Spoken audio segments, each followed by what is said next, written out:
This is a John Deere DB60 2447. This planter is new last spring, has 1 season's use on it. It uses a Bower-built toolbar. This will be a 2-part video.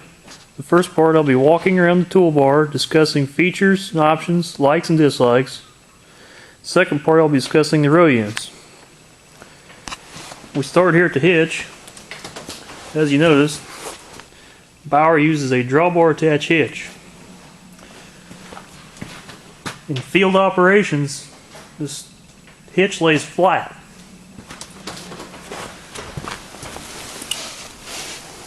The clevis is to work in conjunction with a Category 4 drawbar. Now in field operation, the planter actually has negative drawbar weight.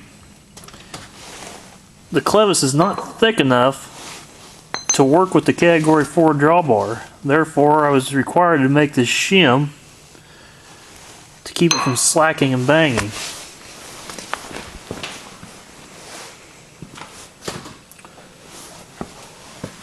Up top here, you have hydraulic valves that set the inches of vacuum for the vacuum meters.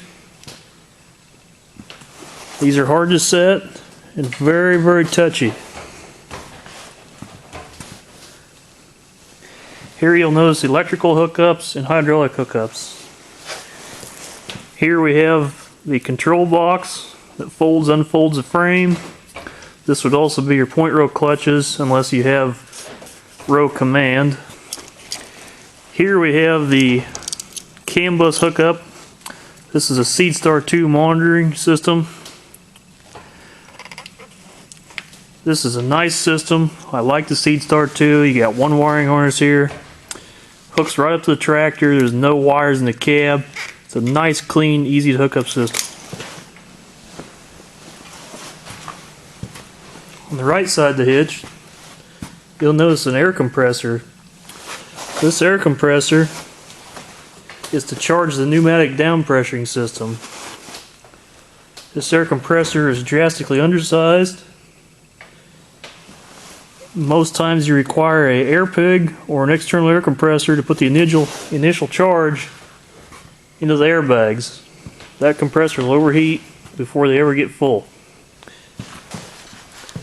We did order this planter with the optional markers, triple fold markers with notched disc blades.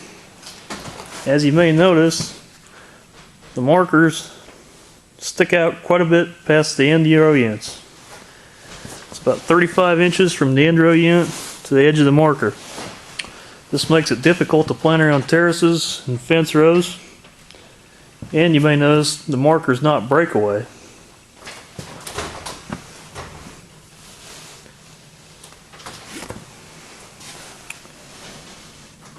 In the front, you'll notice the latching plates for road transportation. These plates need an enlarged opening.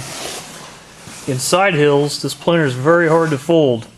Many times you end up requiring putting the tractor in reverse, putting sideways pressure on the hitch to get the latches to come up into this groove. It's just not flexible enough. This plate here is just to unhook the tractor. That's what holds the tongue up when the tractor is unhooked. You may notice the length of the toolbar. In my personal opinion, the toolbar is too long. We traded a Kinsey 3800 for this planter. It's a 3800 24-row-30 with a 2-point hookup. The 2-point hookup offered many advantages over the drawbar, some disadvantages. The best thing I liked about the 2-point hookup, it was short coupled to the tractor.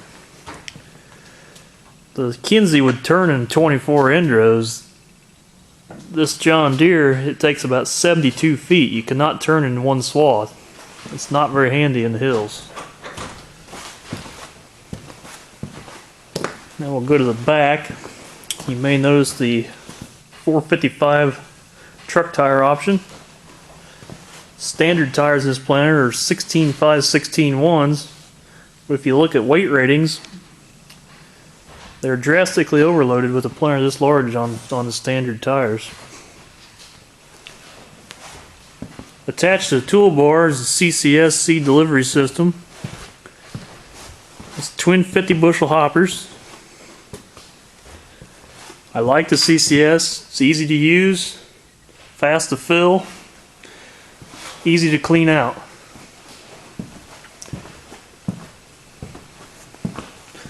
And on the underside, you'll notice clean out doors, which are easy to use. They're spring-loaded doors. Open them up, tank empties out very, very well.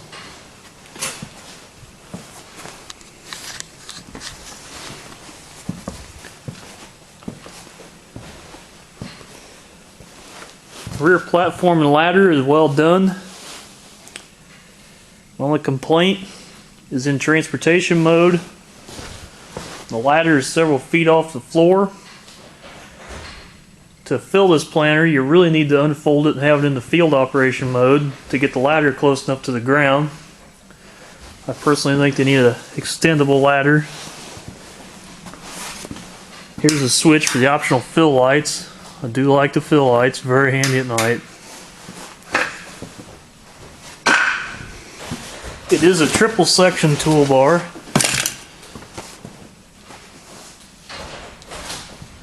Has very good flex, flexes very well in the terraces.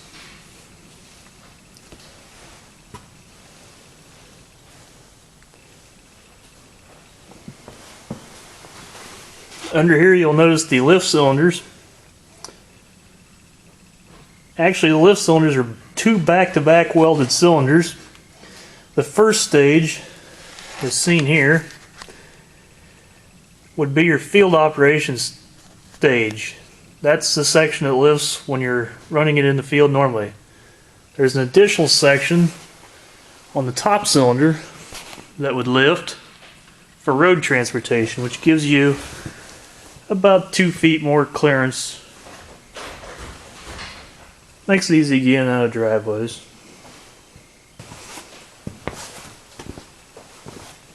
The walking tandems are good and heavy duty, good sized flotation tires.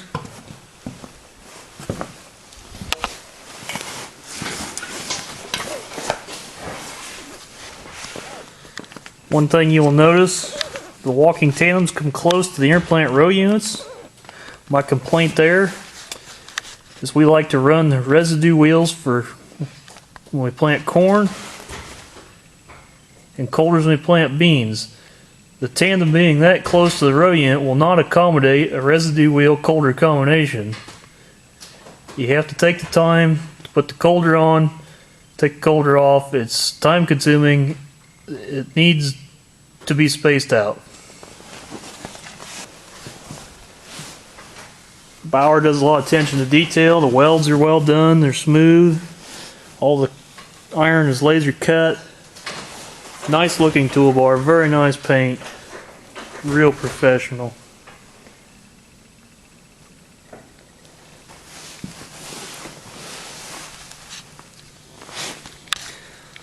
Back here in the back, the large blower you see is the CCS seed delivery blower. That delivers seed from the large hoppers to the mini hoppers on the row units. Next to it is a gauge which tells you your air pressure. Normally you run that around 8. That fan only runs when the planter is down. It shuts off when you pick up at the end of the rows.